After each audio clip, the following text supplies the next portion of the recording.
ಸಿರಿ ಚಾನಲ್ಗೆ ಮತ್ತೊಮ್ಮೆ ನಿಮ್ಮೆಲ್ಲರಿಗೂ ಸ್ವಾಗತ. ಎಲ್ಲರೂ ಆರಾಮದಿರಿ ಅಂತ ಅಂದ್ಕೊಂಡು ಈ ವಿಡಿಯೋವನ್ನು ಸ್ಟಾರ್ಟ್ ಮಾಡ್ತೀನಿ. ಎಲ್ಲರೂ ಟಿ ಸಂಬಂಧ ಈಗ ಓದಕ್ಕೆ ಸ್ಟಾರ್ಟ್ ಮಾಡಿರಿ ಅಂತ ಅನ್ಕೋತೀನಿ. ಯಾಕಂದ್ರೆ ಫೆಬ್ರವರಿ ಲಾಸ್ಟ್ ಇಲ್ಲ ಅಂದ್ರೆ ಮಾರ್ಚಲ್ಲಿ ಅಪ್ಲಿಕೇಶನ್ ಟಿಗೋಸ್ಕರ ಅಪ್ಲಿಕೇಶನ್ ಬಿಡ್ತಾರಂತ ಹೇಳಿ ಸುದ್ದಿ ಹಬ್ಬೈತಿ. ಯೂಟ್ಯೂಬ್ ಚಾನಲ್ ಆಗಿರ್ಬೋದು ಮತ್ತು ವಾಟ್ಸಪ್ ಮೆಸೇಜ್ಗಳಲ್ಲೂ ಕೂಡ ಟಿ ಅಪ್ಲಿಕೇಶನ್ ಸ್ಟಾರ್ಟ್ ಆಗ್ತಾವು ಅಂತ ಹೇಳಿ ಟಿ 2025 ಮಾಡ್ತಾರಂತ ಹೇಳಿ ಸುದ್ದಿಗಳು ಓಡಾಡಕತ್ತಾವು. ನಿಮಗೂ ಎಲ್ಲರಿಗೂ ಗೊತ್ತೇ ಇರ್ತೈತಿ, ಎಲ್ಲರೂ ಅಪ್ಡೇಟ್ನಲ್ಲಿ ಇದ್ದೇ ಇರ್ತೀರಿ.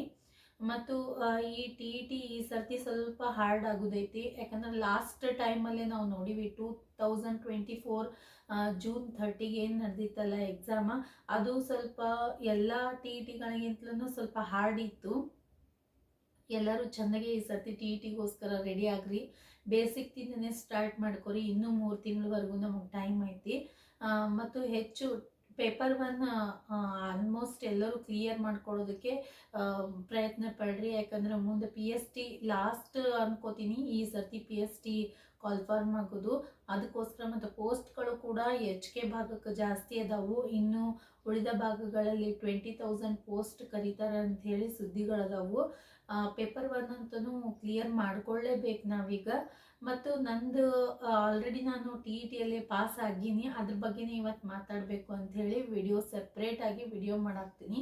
ನಂದು 2014 ಫಸ್ಟ್ ಟೈಮ್ ಟಿ ಏನಾಯ್ತಲ್ಲ ಆವಾಗೇ ನಂದು ಕ್ಲಿಯರ್ ಆಗೈತಿ. ಕರೆಕ್ಟ್ 90 ಮಾರ್ಕ್ಸ್ ಬಿದ್ದಿತ್ತು, ಹೆಚ್ಚು ಇಲ್ಲ ಕಡಿಮೆನೇ ಇಲ್ಲ. ಟಿಗೆ ಯಾವ ರೀತಿ ನಾನು ಸ್ಟಡಿ ಮಾಡಬೇಕು ಅನ್ನೋದು ಕೂಡ ನನಗಷ್ಟು ಫಸ್ಟ್ ಟೈಮಲ್ಲಿ ಗೊತ್ತಿರಲಿಲ್ಲ. ಸೈಕಾಲಜಿ, ಕನ್ನಡ ಮತ್ತು ಇವು ಬೇಸಿಕ್ ಎಲ್ಲ ಗೊತ್ತಿತ್ತು, ಯಾವ್ಯಾವ ಸಬ್ಜೆಕ್ಟ್ ಟಿಗೆ ಬರ್ತಾವ ಅಂತ ಹೇಳಿ. ಆದರೆ ಯಾವ ರೀತಿ ಸ್ಟಡಿ ಮಾಡ್ಬೇಕು ಅನ್ನೋದು ಆಲ್ಮೋಸ್ಟ್ ಎಲ್ಲರಿಗೂ ಗೊತ್ತಿರಲಿಲ್ಲ, ನನಗೊಬ್ಬಾಕಿಗೆ ಅಂತಲ್ಲ. ಆದ್ರೂ ಕೂಡ ಅದರೊಳಗೆ ಪಾಸ್ ಆಗೀನಿ ಅನ್ನೋದು ನನಗೊಂದು ಹೆಮ್ಮೆ ಇತ್ತು. ಟೋಟಲಿ 2000 ಮೆಂಬರ್ಸ್ ಅಷ್ಟೇ ಪೇಪರ್ 1 ಪಾಸ್ ಆಗಿದ್ರು. ಪೇಪರ್ 2 ನಾನು ಕಟ್ಟಿರಲಿಲ್ಲ, ಯಾಕಂದ್ರೆ ನನಗೆ ಅದ್ರ ಬಗ್ಗೆ ನನ್ನ BEd ಕಂಪ್ಲೀಟ್ ಆಗಿರಲಿಲ್ಲ. ಜಸ್ಟ್ BA ಮುಗ್ದಿತ್ತು ಅಷ್ಟೇ. ಹಾಕ್ಬೋದು ಅನ್ನೋ ಐಡಿಯಾ ಕೂಡ ನನಗಿರಲಿಲ್ಲ. ಆಗಿನ ಟೈಮಲ್ಲಿ BA ಆದವ್ರಿಗೆ ಪರ್ಮಿಷನ್ ಇತ್ತೋ ಇಲ್ಲೋ ಗೊತ್ತಿಲ್ಲ ಪೇಪರ್ 2ಗೆ. ಪೇಪರ್ 1 ಮಾತ್ರ ನಾನು ಪಾಸ್ ಆಗಿನಿ. ಮತ್ತು ರೀಸೆಂಟಾಗಿ ಲಾಸ್ಟ್ ಟೈಮಿಂದ ಎಕ್ಸಾಮ್ಸ್ ನಡೀಲಾಗ್ತಾವಲ್ಲ, 2022 2023 ಕೂಡ ಒಂದಾಗೈತಿ. ಆಮೇಲೆ 2024 ಕೂಡ ಆಗ್ಯಾವು. 3 ಎಕ್ಸಾಮ್ಸ್ಗಳನ್ನು ಟಿ ಎಕ್ಸಾಮ್ಸ್ಗಳನ್ನು ಕಟ್ಟಿದ್ಯಾ, ಫಸ್ಟ್ ಮತ್ತು ಸೆಕೆಂಡ್. ನಂದು BEd ಆಗಿಲ್ಲ, ಓನ್ಲಿ DEd. ಅದಕ್ಕೋಸ್ಕರ ಪೇಪರ್ 1ಗೆ ನಾನು ಜಾಸ್ತಿ ಒತ್ತು ಕೊಡ್ತೀನಿ.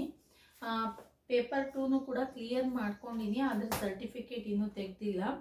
ಇದು ಏನದಲ್ಲ ಫಸ್ಟ್ 2014 ಏನು ಪೇಪರ್ ಟಿ ಪೇಪರ್ ಕಾಲ್ಫಾರ್ಮ್ ಟಿ ಕರೆದಿದ್ರಲ್ಲ, ಆ ಟೈಮಲ್ಲಿ ಪಾಸ್ ಮಾಡ್ಕೊಂಡಿರುವಂಥದ್ದು.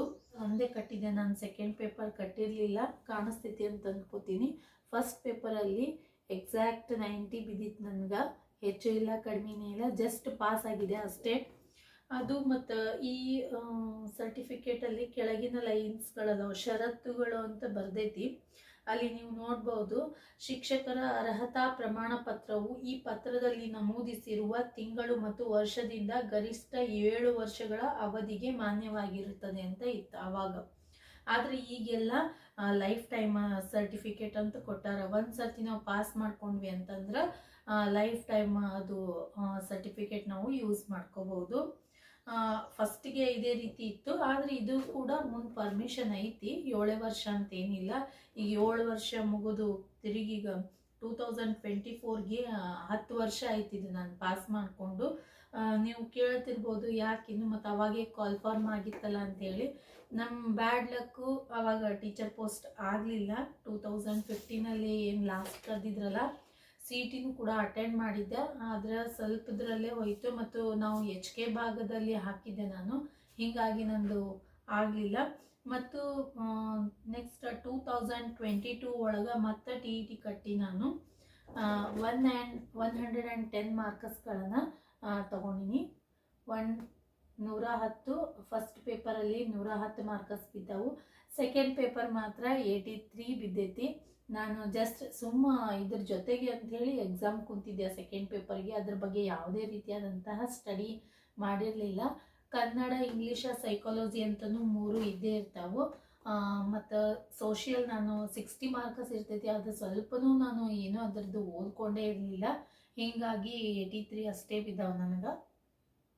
ನೆಕ್ಸ್ಟ್ ಏನು 2023 ಒಳಗೆ ಏನು ಮತ್ತೆ ಟಿ ಟಿ ಕರೆದ್ರಲ್ಲ, ಅವಾಗ ಸೆಕೆಂಡ್ ಪೇಪರು ಕೂಡ ಪಾಸ್ ಮಾಡ್ಕೊಂಡಿನಿ.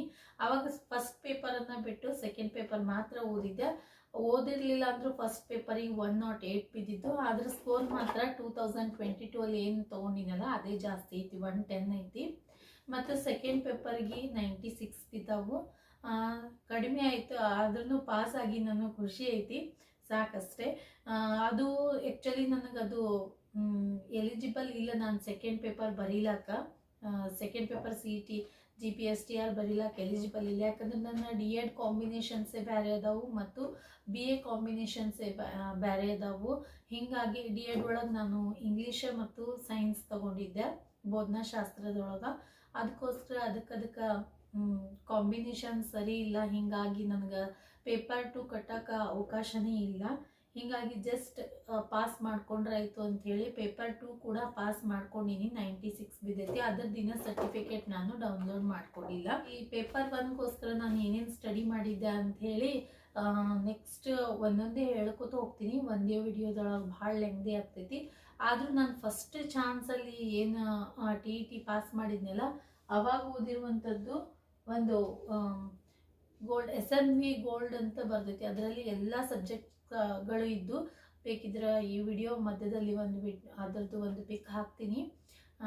ಸ್ವಲ್ಪ ದಪ್ಪ ಇತ್ತು ಬುಕ್ಕ, ಅದೊಂದೇ ರೆಫರ್ ಮಾಡಿದ್ದೆ. ಯಾವ ಬೇರೆ ಬುಕ್ಸ್ಗಳನ್ನು ಯಾವುದೂ ಓದಿರಲಿಲ್ಲ. ಅದರೊಳಗೆ ಸೈಕಾಲಜಿ, ಕನ್ನಡ, ಇಂಗ್ಲೀಷ್, ಮ್ಯಾಥ್ಸ್ ಮತ್ತು ಪರಿಸರ ಅಧ್ಯಯನ, ಹಿಸ್ಟ್ರಿ ಎಲ್ಲನೂ ಬಂದಿತ್ತು, ಕವರ್ ಆಗಿತ್ತು. ಅವಾಗಷ್ಟೇ ಸಾಕಾಗಿತ್ತು ಓದ್ಕೊಳಕ್ಕೆ. ಆದರೆ ಈಗ ಮಾತ್ರ ಭಾಳ ಕಾಂಪಿಟೇಷನ್ ಐತಿ, ಅಷ್ಟೇ ಓದಿದ್ರೆ ಸಾಕಾಗಲ್ಲ.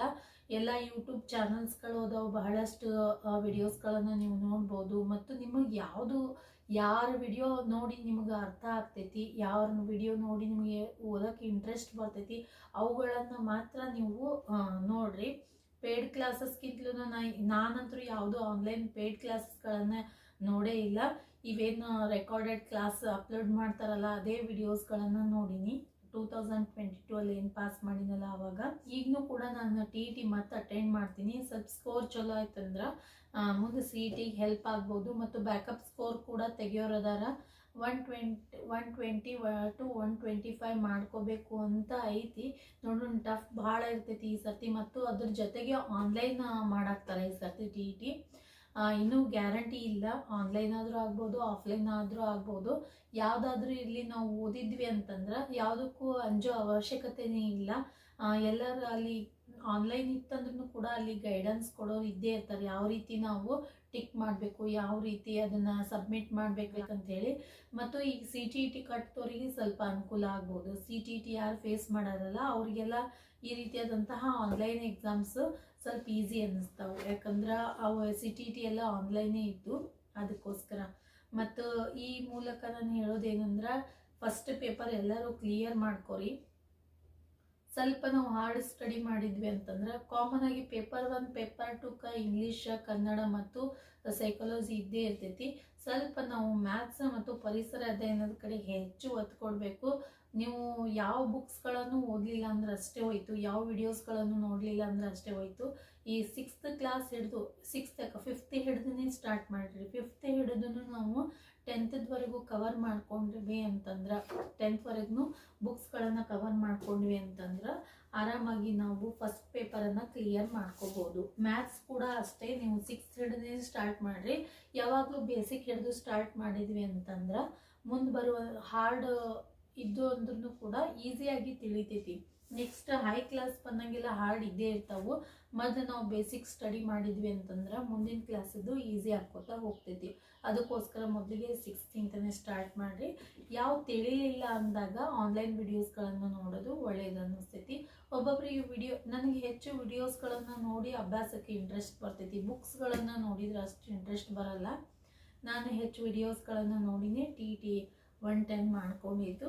ಅದು ನಿಮ್ಮ ಅನುಕೂಲಕ್ಕೆ ತಕ್ಕಂಗೆ ನಿಮಗೆ ಯಾವುದು ಕಂಫರ್ಟ್ ಅನ್ನಿಸ್ತೈತಿ ಆ ರೀತಿಯಾಗಿ ನೀವು ಓದ್ರಿ. ಯಾರಾದರೂ ಬುಕ್ಸ್ ನಾನೀಗ ಆನ್ಲೈನ್ ನೋಡ್ತೀನಿ, ಯೂಟ್ಯೂಬ್ ಚಾನಲ್ಸ್ಗಳನ್ನೇ ನೋಡಿ ಸ್ಟಡಿ ಮಾಡೀನಿ ಅಂತಂದ್ರೆ ನಿಮಗೂ ಅದೇ ಕಂಫರ್ಟ್ ಆಗ್ತದಂತಲ್ಲ. ಒಬ್ಬೊಬ್ಬರಿಗೆ ಬುಕ್ಸ್ ನೋಡಿನೇ ಓದಿ ಟಿಕ್ ಮಾಡಿ ಮತ್ತು ಅದರದ್ದು ನೋಟ್ಸ್ ಮಾಡ್ಕೊಂಡಾಗನೇ ಅದರದ್ದು ಅರ್ಥ ಆಗ್ತಿರ್ತೈತಿ ಮತ್ತು ಹೆಚ್ಚು ತಲೆಯಲ್ಲಿ ಉಳ್ಕೋತೈತಿ. ನಿಮಗೆ ಯಾವ್ದು ಕಂಫರ್ಟ್ ಅನ್ನಿಸ್ತೈತಿ, ಯಾರೋ ಹೇಳ್ತಾರಂತ ಹೇಳಿ ನೀವು ಅದನ್ನೇ ಫಾಲೋ ಮಾಡಬೇಡ್ರಿ. ನಿಮಗೆ ಯಾವುದು ಕಂಫರ್ಟ್ ಅನ್ನಿಸ್ತೈತಿ ಅದನ್ನು ಫಾಲೋ ಮಾಡಿರಿ. ನಾನು ಕೆಲವೊಂದು ನಂದು ಯಾವುದು ಮೆಥಡ್ ಅಂದ್ರೆ, ಈಗ ಹಳೆ ಟಿಗೆ ಏನು ಓದಿದ್ದು ನೋಟ್ಸ್ಗಳು ಯಾವ ಇಟ್ಕೊಳ್ಳಲ್ಲ. ನನ್ನ ಬುಕ್ಸ್ ಇರೋದು ಇಷ್ಟೇ, ಎಲ್ಲ ನೋಟ್ಬುಕ್ಸ್ಗಳು ಅದಾವು. ಕೆಲವೊಂದು ಬುಕ್ಸ್ಗಳನ್ನು ಇಟ್ಟೀನಿ, ಸೈಕಾಲಜಿ ಆಗಿರ್ಬೋದು, ಸ್ವಲ್ಪ ಮ್ಯಾಥಮೆಟಿಕ್ಸ್ ಈ ಸರ್ತಿ ಜಾಸ್ತಿ ಮಾಡಬೇಕು ಅಂತೇಳಿ. ಇವಿಷ್ಟು ಇಂಗ್ಲೀಷ್ ಮೀಡಿಯಮ್ದು 6th ಹಿಡಿದು 10th ತನಕ ಬುಕ್ಸ್ ಅದಾವೆ ಮ್ಯಾಥಮೆಟಿಕ್ಸ್, ಅವುಗಳನ್ನೆಲ್ಲ ಓದ್ಕೋಬೇಕು ಅಂತೇಳಿ ಇಟ್ಕೊಂಡಿನಿ. ಸೈಕಾಲಜಿ ಮಾತ್ರ ಇದನ್ನು ವಾಮದೇವಪ್ಪ ಅವ್ರದ್ದು ಬುಕ್ ಓದ್ತೀನಿ ಮತ್ತು ವಿಡಿಯೋಸ್ಗಳನ್ನು ಕೂಡ ನೋಡ್ತೀನಿ. ಹಳೆ ನೋಟ್ಸ್ಗಳನ್ನು ಯಾವುದೂ ಓದೋದಿಲ್ಲ ಮತ್ತು ಹೊಸ ನೋಟ್ಸ್ಗಳನ್ನೇ ಮಾಡ್ತಿರ್ತೀನಿ ನಾನು. ನನಗೆ ಯಾವ ರೀತಿ ಕಂಫರ್ಟ್ ಆಗ್ತೈತಿ ಮತ್ತು ತಲೆಯಲ್ಲಿ ಯಾವುದು ಉಳ್ಕೊಂಡಿರ್ತೈತಿ ಅದನ್ನು ಬಿಟ್ಟು ಯಾವುದು ನಮಗೆ ಬರಲ್ಲ, ನೆನಪುಳಿಯಲ್ಲ, ಅದನ್ನು ಮಾತ್ರ ನಾನು ಬರ್ಕೋತಿರ್ತೀನಿ. ಕಾಮನ್ ಆಗಿರುವಂಥದ್ದು ಸಣ್ಣ ಸಣ್ಣ ಪಾಯಿಂಟ್ಸ್ಗಳನ್ನು ಮಾಡಿ ಬಿಟ್ಬಿಡ್ತೀನಿ. ಡೀಟೇಲ್ ಆಗಿ ಯಾವ್ದು ಬೇಕೋ ಅದನ್ನು ಮಾತ್ರ ಹೆಚ್ಚು ಎಕ್ಸ್ಪ್ಲೇನ್ ಮಾಡಿ ಬರ್ಕೋತೀನಿ. ಆದ್ರೂ ನಿಮಗೆ ಯಾವುದು, ನಾವು ಈ ರೀತಿ ಮಾಡ್ತೀವಿ ಅಂತ ಹೇಳಿ ನೀವು ಅದನ್ನೇ ಫಾಲೋ ಮಾಡೋದು ಕರೆಕ್ಟ್ ಅಲ್ಲ. ನಿಮಗೆ ಯಾವುದು ಕಂಫರ್ಟ್ ಅನ್ನಿಸ್ತೈತಿ, ಬುಕ್ಸ್ಗಳನ್ನು ಓದಿದ್ರೆ ಚಲೋನೋ ಅಥವಾ ಆನ್ಲೈನ್ ಕ್ಲಾಸಸ್ ಚಲೋನೋ. ಒಬ್ಬೊಬ್ಬರಿಗೆ ಬರೀ ಕೇಳೋದ್ರಿಂದನೂ ಕೂಡ ಸ್ಟಡಿ ಆಗ್ತಿರ್ತೈತಿ. ನಾವು ಈಗ ಹಿಸ್ಟ್ರಿ ಅದೆಲ್ಲ ಬರೀ ಕೇಳೋದ್ರಿಂದನೂ ಕೂಡ ನಾವು ಸ್ಟಡಿ ಮಾಡ್ಬೋದು. ಬಟ್ ಮ್ಯಾಥ್ಸ್ ಮತ್ತು ಸೈನ್ಸ್ಗಳು ವಿಡಿಯೋಸ್ಗಳನ್ನು ನೋಡಬೇಕು, ಇಲ್ಲ ಬುಕ್ಸ್ಗಳನ್ನು ನೋಡಲೇಬೇಕು. ಅದಕ್ಕೆ ನಿಮಗೆ ಯಾವ್ದು ಕಂಫರ್ಟ್ ಅನ್ನಿಸ್ತೈತಿ ಆ ರೀತಿಯಾಗಿ ನೀವು ಅಭ್ಯಾಸ ಮಾಡಿರಿ. ಫುಲ್ ಆಗ್ತೈತಿ ಅಂತ ಅಂದ್ಕೊಂಡಿನಿ. ಈ ವಿಡಿಯೋ ನಿಮ್ಗೆ ಇಷ್ಟ ಆಗಿತ್ತು ಅಂದ್ರೆ ಲೈಕ್ ಮಾಡಿರಿ, ನಿಮ್ಮ ಫ್ರೆಂಡ್ಸ್ ಮತ್ತು ಫ್ಯಾಮಿಲಿ ಜೊತೆ ಶೇರ್ ಮಾಡ್ಕೊರಿ ಈ ವಿಡಿಯೋವನ್ನು. ಹಾಗೆ ನಮ್ಮ ಚಾನಲ್ಗೆ ಸಬ್ಸ್ಕ್ರೈಬ್ ಮಾಡಿರಿ. ಈ ಮುಂದೆ ಏನು ಟಿ ಟಿ ಅಂತೂ ಕರೀತಾರಂತ ಸುದ್ದಿಗಳು ಹಬ್ಬವು. ಅದ್ರ ಜೊತೆಗೆ HK ಕೂಡ ಕರೆಯೋರದಾರ. HK ಭಾಗಕ್ಕೆ PST ಕಾಲ್ ಫಾರ್ಮ್ ಆಗೋದವು. ಎಲ್ಲ ವಿಡಿಯೋಸ್ಗಳನ್ನು ನಾನು ಯಾವ ರೀತಿ ಸ್ಟಡಿ ಮಾಡ್ತೀನಿ, ಒಂದು ಸ್ವಲ್ಪ ಹೆಚ್ಚು ಕಡಿಮೆ ಟೈಮ್ ಹೆಚ್ಚು ಕಡಿಮೆ ಆಗ್ತೈತಿ. ಯಾಕಂದ್ರೆ ಫ್ಯಾಮಿಲಿ ಇರೋದ್ರಿಂದ ಸ್ವಲ್ಪ ಹೆಚ್ಚು ಕಡಿಮೆ ಆಗ್ತಿರ್ತೈತಿ. ಯಾವುದೇ ನಾನು ಸ್ಟಡಿ ಕುಂತಾಗ ಏನೇನು ಓದ್ತೀನಿ ಅನ್ನೋದನ್ನು ನಿಮಗೆ ಹೇಳ್ಕೊಡ್ತೀನಿ. ನಿಮಗೆ ಅದರಿಂದ ಏನಾದರೂ ಯೂಸ್ ಆಗ್ತಿತ್ತು ಅಂದ್ರೆ ಯೂಸ್ ಮಾಡ್ಕೊರಿ. ಬಹಳಷ್ಟು ಯೂಟ್ಯೂಬ್ ಚಾನಲ್ಸ್ಗಳು ಬೇಕಾದಷ್ಟು ಅದಾವು. ಬುಕ್ಸ್ಗಳು ಮೊದಲಷ್ಟು ನಾವು CET ಕ್ಲಾಸಿಗೆ ಹೋಗಬೇಕಾಗಿತ್ತು, TT ಕ್ಲಾಸಿಗೆ ಹೋಗಬೇಕಾಗಿತ್ತು. ಈಗೆಲ್ಲ ನಾವು ಆರಾಮಾಗಿ ಯಾವಾಗ ಬೇಕೋ ಆವಾಗ, ನಮಗೆ ಯಾವಾಗ ಆರಾಮ್ ಅನಿಸುತ್ತೆ ಅವಾಗೆ ಕುಂತು ಸ್ಟಡಿ ಮಾಡ್ಬೋದು. ಬಹಳಷ್ಟು ಟೈಮ್ ಸಿಗ್ತೈತೆ ನಮಗೀಗ. ನಾನು ಫಸ್ಟ್ TT ಕರೆದಾಗ ಇಷ್ಟೆಲ್ಲ ಅನುಕೂಲ ಇರಲಿಲ್ಲ. ಈಗೆಲ್ಲ ಭಾಳ ಅನುಕೂಲ ಐತಿ. ನೀವು ಎಲ್ಲ ನಮ್ಮ ಮೇಲೆ ಡಿಪೆಂಡ್ ಇರ್ತೈತಿ. ನಾವು ಎಷ್ಟು ಸ್ಟಡಿ ಮಾಡ್ತೀವಿ ಅಷ್ಟು ಮಾರ್ಕಸನ್ನು ಚೆಂದಾಗೆ ತೆಗಿಬೋದು. ಬರೀ ಕೆಲಸ ಅನ್ಕೋತ ಕುಂತ್ರೆ ಆಗಲ್ಲ. ನಾವು ಸ್ಟಡಿ ಕಡೆನೂ ಸ್ವಲ್ಪ ಟೈಮ್ ಕೊಡಬೇಕಾಗ್ತೈತಿ. ಈ ವಿಡಿಯೋ ನಿಮಗೆ ಇಷ್ಟ ಆಗಿತ್ತು ಅಂದರೆ ಲೈಕ್ ಮಾಡಿರಿ, ನಿಮ್ಮ ಫ್ರೆಂಡ್ಸ್ ಮತ್ತು ಫ್ಯಾಮಿಲಿ ಜೊತೆ ಶೇರ್ ಮಾಡ್ಕೊರಿ. ಹಾಗೆ ನಮ್ಮ ಚಾನಲ್ಗೆ ಸಬ್ಸ್ಕ್ರೈಬ್ ಮಾಡಿರಿ. ನೀವು ಸಬ್ಸ್ಕ್ರೈಬ್ ಮಾಡೋದ್ರಿಂದ ನನಗೂ ಕೂಡ ಹೊಸ ವಿಡಿಯೋಸ್ಗಳನ್ನು ಮಾಡೋದಕ್ಕೆ ಅನುಕೂಲ ಆಗ್ತೈತಿ, ಮೋಟಿವೇಶನ್ ಸಿಕ್ಕಂಗೆ ಆಗ್ತೈತಿ. ಮತ್ತು ಕಮೆಂಟ್ ಸೆಕ್ಷನಲ್ಲಿ ತಿಳಿಸ್ರಿ ಯಾರ್ಯಾರು TTಗೆ ಸ್ಟಡಿ ಸ್ಟಾರ್ಟ್ ಮಾಡಿರಿ ಅಂಥೇಳಿ. ಈ ವಿಡಿಯೋವನ್ನು ನೋಡಿದ್ದಕ್ಕೆ ನಿಮ್ಮೆಲ್ಲರಿಗೂ ಧನ್ಯವಾದಗಳು.